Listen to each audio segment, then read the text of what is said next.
I'm not going to talk about SDA very much because there are many, many people who need accommodation who have disabilities who aren't going to be eligible for SDA. And there have been people in that, I call it tenancy disadvantage situation for many, many years pre the NDIS. So the organisation that I work for, Valmar, we were a country provider based in Tumut, Yass, Gundagai, Tumbarumba, those sort of areas, and Queanbeyan surrounding the ACT. A long time ago, we realised government wasn't going to come along and give people houses or answer that, and the public housing that was available in our towns was absolutely dreadful, little fibro shacks that you wouldn't want to move anybody into anyway. So we started working with some of the families, a little bit like the Live Better example, but not families who had all the funding available in a self-managed super fund. Families whose people with disabilities living at home had small amounts of saving that they were saying, surely somehow we can use our saving to leverage into some sort of house which is more secure than just going into rental tenancy.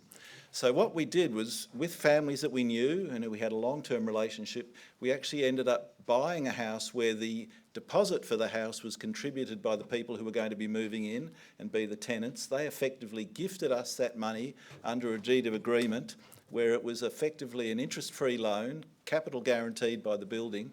We then borrowed the balance of the money, and what we borrowed, we paid off with the rent from the people who were living in the houses. And it sounds too simple, and it works really well in country towns where houses cost a couple of $100,000. You know, it works beautifully. But we've also now tested it since the NDIS has been in. We've done it 6 times with 14 different individuals. We haven't had anybody move out except one person who died, and so we closed the loop on the system there and have proved that it works. And the beauty of this is that you don't need a lot of money, not like a self-managed super fund size amount of money to make it happen. And the money that you put in, or the people put in, is actually capital guaranteed, because the arrangement we have is that it's a little bit like some of the aged care ones, I suppose, in that they put in 10% deposit, and if they decide to move out, when they decide to move out, we have the property revalued, and if it's gone up from 200,000 to 300,000, they get the equivalent amount back. For the person who passed away, it went into his estate and it was dispersed that way, and we just bought out his interest. The other people in the house decided they didn't want anyone else living there. So we have tested it on property up to a value of 500,000, and it still works at 500,000. So for today, I did the figures on how it might work for a property of 600,000, being about the entry price for a 4-bedroom, 2-bathroom house in the ACT. So we're not talking about... Did someone said entry level? No, I went on to all homes and I made sure that I wasn't sort of being unrealistic, and there were houses available in that sort of price range. But we're not talking, and I have to stress, we're not talking specialist disability accommodation, which is highly wheelchair accessible. We're just talking houses. So there's many, many people who, I mean, we support about 180 people with accommodation support through our organisation, and only a handful of them would be eligible if they were being fully assessed, sort of as a new entrant into the scheme for SDA. So many people need to live independent from their parents who don't get SDA. So this is the sort of house that we're talking about. So a $600,000 house, you know, maybe that's at the low end. We bought one in Charnwood a little while ago, and we got it for $420,000 for a 4-bedroom house. So they do exist. It was owned less than a year ago. So if 3 people, and I would always suggest that you only look at 3 people as a maximum moving into a house. That's just from 30 years experience of providing accommodation support, that for every extra person you put into the mix, you increase the interpersonal dynamics and the risk of it not working. So looking at a model with 3 people, we've got some working with only 2 people, but again, the houses were much cheaper. So if 3 people, if each person moving in is able to contribute 10% of the purchase price of the property, so $60,000. And we've worked with many families where people with disabilities, by the time they're 40, 45, 50, have been able to save. The families have been really good with their pensions, and they've been able to put away that sort of amount of money or more. A number of families have got more than 3 times that amount saved. So each family or each person moving in, and in most cases, interestingly, it has been the person moving in, not the family. It's been actually the money of the potential tenant moving in.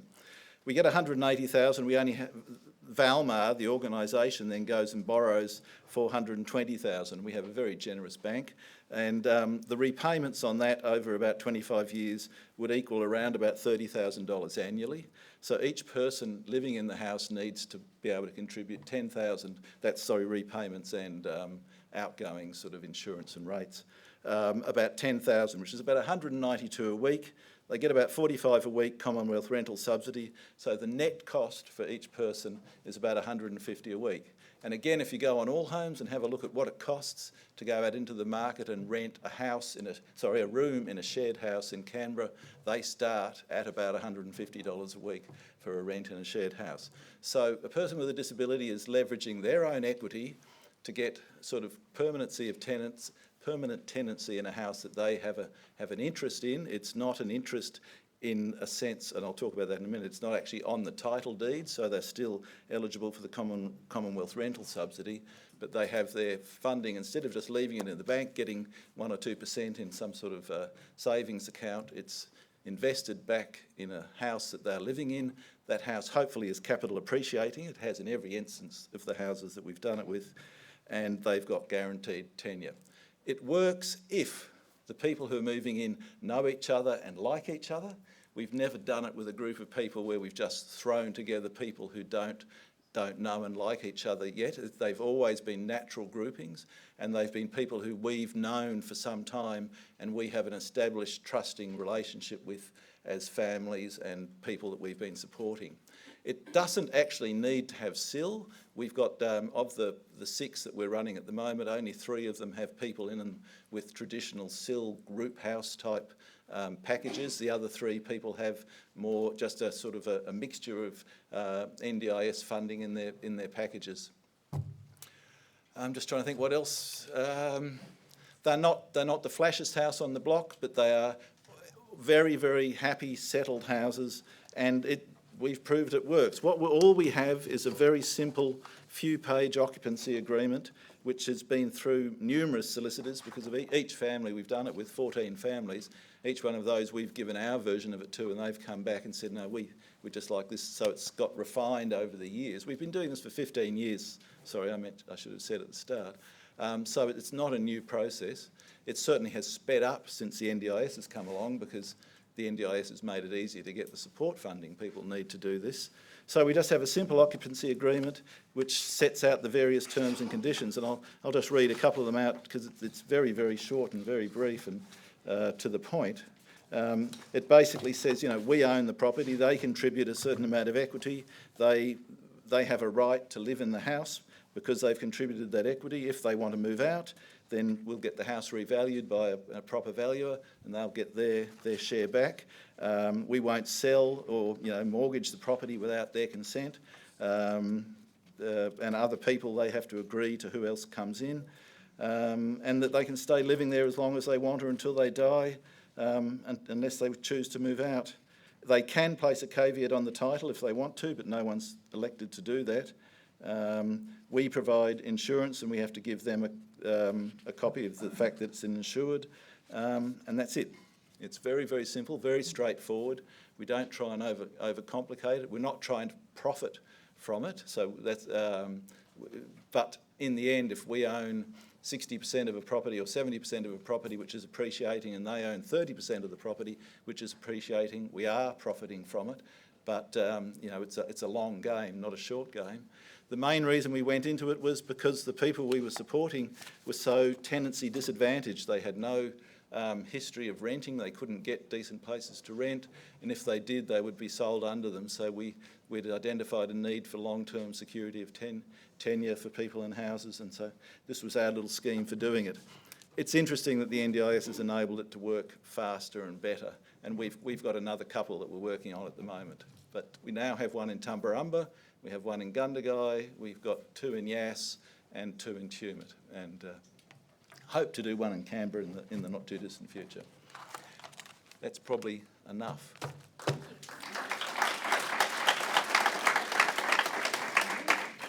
Do we have some questions for Hugh? Yes. I presume that funding for maintenance is included in the plan. You sort of alluded to that. Yeah, we tend to try and buy houses that are very low maintenance houses, but the people living in the house are responsible for their own yard and garden. But if something large comes up, we're the landlord, so we tend to pay for that. And of course, as time goes on, the rents that we're charging, I mean, the people in our first houses are paying a minuscule rent, so we've increased their rents beyond the amount needed to repay the loan, so that we're building up some money. But we have a whole raft of properties which we put into one earning account. So we do, one of the advantages of being a slightly, well, not a large organisation, but slightly larger, is that we can offset the cost in one property against another, knowing that we have a schedule of maintenance in that way. So maintenance is provided for. What about, I mean, everybody who occupies a home aspires to improvement over the long term. How do you fund improvements to a home in the long term? Major capital improvements. Things like, for just hypothetically, a pergola or a new garage to accommodate some common transport or something like that. Yeah. I have to say that's not been a big issue in that the houses have tended to not have, they've had kitchens replaced and bathrooms replaced. And yeah, those sorts of things. I think we may have put up a carport. I mean, we've tended to do that out of our property management account, because it's they're part of an overall sort of raft of properties, and they are appreciating in value. And and as I said, the rents do sort of increase, and they have increased beyond what's needed to just repay the loans. We keep the loans for each house as a standalone loan, so that we're not we can. Oh, sorry, I should have added the people. We also have some arrangements where there are people who don't have any money to contribute, and in a couple of the houses we've got people who had no money to put in, but they fitted into the mix so well, so they pay a higher rent than the people who've already bought some of the equity in the house. So there's a slightly differential renting. Yes, it is. My son is keen to live with two friends that don't have disability, and I have $200,000 that I could invest in a property. Is that something that you would be open to exploring with the two other people that don't have a disability? I'd be interested to talk about anything. I mean, each of the cases we've looked at has been on a case-by-case basis. I'm always reluctant, and this is the first time I've ever publicly actually spoken about this, because I didn't want to ever promulgate it as a model. It's been much more an individualised solution to individuals who've got their own half a solution and have resources. I have a very clear vision for Isaac's housing. He's got a few friends that have indicated that they would consider living with him, and he really likes them. And we've got, a significant $200,000, which is a significant sum, but not enough to own the property outright. So we're looking for a partner to, help us raise the rest of the money. Well, I mean, that would be within the bounds of what I'd sort of set out there as could be possible in the ACT, as long as house prices don't keep going up. Phone numbers, business case exchange. Yeah, I'll be happy to talk to you. I think there are some more conversations that need to happen there. Sorry. How am I for time? No, you're doing all good. Okay. I was just going to ask, who buys all the food and the cleaning products and that? How does that work within the house? And who pays? They pay for that? How do they pay for that? Look, it's a continuum. Some of the houses are much more like the traditional group house that you'd imagine, where we have a formal house coordinator, 24-hour support. And some of the houses people are living in with just a little bit of drop-in support, just a couple of hours morning and evening, maybe not even morning in some cases. So it's very much sort of on that whole scale of some people with only 50, 60,000 a year total in their NDIS packages, other people with close to 200,000, including SIL. So a different arrangement in each house. So in the case of where you have the coordinator in the house, who pays for that? Who pays for the food? No, who pays for the coordinator? You said in some houses you have a coordinator that helps. Full-time coordinator and a full staff. Though in those houses, the each of the people living there would have SIL, supported independent living, in their NDIS plans. Okay. Are there any other questions for Hugh? Yep, right at the Oh, back. behind the pillar. Yeah, hi. You're talking about you being the landlord. Do the tenants have residential tenancies agreements? They do. They do. So Yeah. they're okay. Yeah, we have them with everybody and all. I mean, we have a lot of houses. Some we own, some that we sublet, and then others that are government houses. But in all of them, they have a tenancy, a standard New South Wales tenancy agreement. We've not yet been tested. One of the interesting things I've been asked, and I'm surprised it hasn't been asked here, is what would happen if people said they didn't want to receive support through our organisation but wanted to stay in the house. My view is we would say that's okay, because we would still be the landlord, we would still be getting the income from it. It'd be interesting to see how it sat with others in the organisation at the time, but certainly my view is that we would have to say, yeah, that's fine. Hi, Hugh. It's always refreshing to hear from you, because every time I listen to you, I learn something new, which is wonderful to hear about this model. And I applaud you and your organization for doing that. My question is, you talked about, and I really support this very much, to be able to have some success in being able to have shared independent living, you really need people that get along together. Hartley, a lot of the challenges that we have is we have single people coming up to us and say, we need some supported accommodation, but we can see some dynamics from families that won't necessarily or the individuals themselves, of course, that wouldn't necessarily match together as shared independent living. Do you facilitate part of that as part of Valmar? Do you guys try to get people to meet? How is that managed in that regards to try and get the three people that would have the best chances of having a good outcome living together? Everyone in Tumbarumba knows each other, Eric. So, but that is the answer. That's how it's so far it's been Tumbarumba, Gundagai, Yass and Tumut. So the people have actually almost come to us saying, we are a group of people, or they've all been coming to us at the same time and we've known they know each other. So we have thrown people together and done that matching, and as you'd know, sort of that's the black magic that makes the difference between a good accommodation provider and a poor one, is getting the matching right and making sure that you can do that. So we have put people together who aren't under this model but are in houses that we've just bought outright in the ACT, and they're still successfully living together. So I can't see that it wouldn't work. It would just be harder if you had to start talking about money. That always makes the conversation more difficult if you're saying, well, you want to move in but we need $50,000 or $60,000, and finding people that are prepared.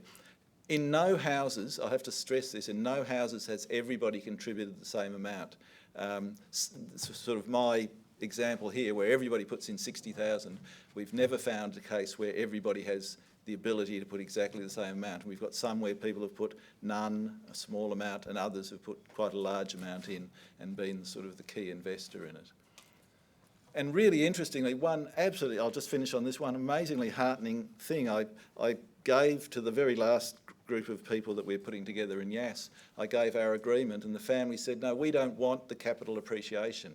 We're putting in 50,000, and all we want, even if it's 40 years from now, all we want is 50,000 back out. They were quite happy to leave the capital appreciation with the organisation.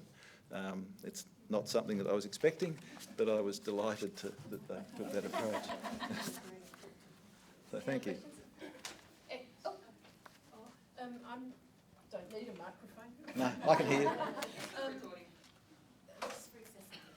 No, all right. Thank you. As somebody with stage 3 breast cancer, finding a secure home for my son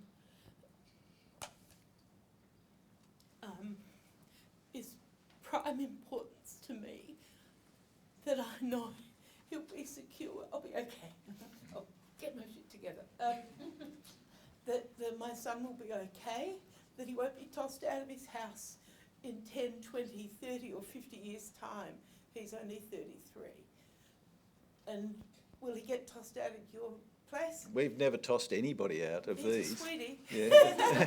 Yeah. No, in every case, the people that have moved in there, as I said, the only person who's left died, and he died at 72 or something. Okay. He was a Yeah. smoker, and So how long's your organisation been going for? 52 years. 52? Yeah. Oh man, that's awesome. Yeah. And we've been doing this for 18 years. With the first house started in That two. makes me feel Yeah. secure, and that he would be secure. And the people who invest in this, they very much see it that it is their house, and we explain to them that, you know, it's your house. We don't have a right to the agreement says they have a right to tenancy in that house until they choose to leave. I mean, and we luckily, because the dynamics of the people that have moved in have all been settled before they moved in, we haven't had that problem of having people. But if someone, we're a big enough organisation that if someone moved out and there was no one to move in, we would just buy their equity share, and then we would find somebody to move in, because the houses all appreciate. So we're in a much stronger equity position as time goes on. The thing is, if I'm dead and gone and Charlie comes out with 60,000, and maybe you're dead and gone or can't think anymore or something, you know, we've still got the problem of Charlie not having a house. He might have $60,000 or whatever it's worth on the market. And I think that's what Eric was alluding to. I mean, we were lucky that we had people who made natural groupings, and we were able to do that through the many years' experience with them. In the case where people are just a single family saying, or a single person saying, you know, we need something, you'd probably need an organisation like us or Hartley or Live Better or somebody to act as the catalyst to bring that together. And part of this I was presenting today was for other organisations to think about it. You know, I don't think it should be something that's unique to us. Sounds like a good plan. Thank you very much. One more question? Oh, one more question, sorry. Really quick. If a group of 3 20-something young men came to you, would they get to help choose the house? In most cases, it's yes. A couple of times out of the 6, there was 2 times where I found houses that were just such a good deal that we'd sort of I bought them basically saying we found a place for you. But yeah, in other instances, one of the ones, the one in Tumbarumba, the mother, while I was overseas on holidays, the key driver of one of the people there, I came back and she said, I've paid a deposit on this house. We found out it had termites after that. But that did enable us to do a much better rework on the house. And that's running beautifully now, actually. It's I think that's all. Thank you very much. yeah.